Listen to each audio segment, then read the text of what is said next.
關羽已經違反軍令狀嚟㗎，違反軍令狀，曹操嗰啲人係咪要殺頭？你派邊個人去守荊州？都係你諸葛亮，你點解派一隻咁驕傲？關羽係非常好嘅人，但係呢佢太驕傲，冇團結人。你守一個地方唔係靠武功好㗎，最緊要你團結起人就得㗎。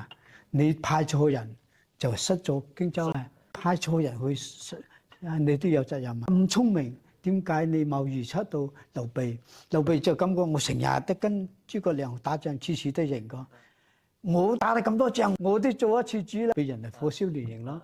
你點解冇派一隻好叻嘅人去提醒佢呢？佢因為出勤猛馬打到雲南貴州嗰邊啊，我哋咁辛苦，死哋咁多人。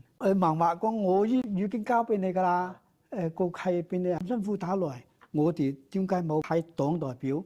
我哋一齊去同佢建設，我哋將中原啲文化，將中原嘅先進技術去啟發開發。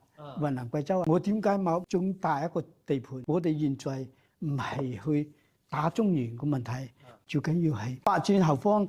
我哋一盆地一大，我哋中原自不然攞到咁大個問題。點解你話咁叻？諸葛亮個仔19歲好英勇，騎到馬去同人打2、3下就死咗。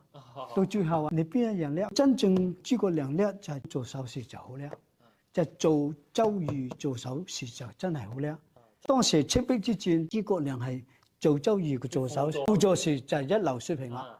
只不過佢就有啲一流水平，其他全部都係好普通嘅水平，都係一個勤勤懇懇、恭恭敬敬嘅人。但係呢，佢策略係錯嘅呢，六七岐山全都不得。點解要六七岐山？你應出六七岐山個精力搞好國家，而且又出勤猛馬，雲南貴州幾好。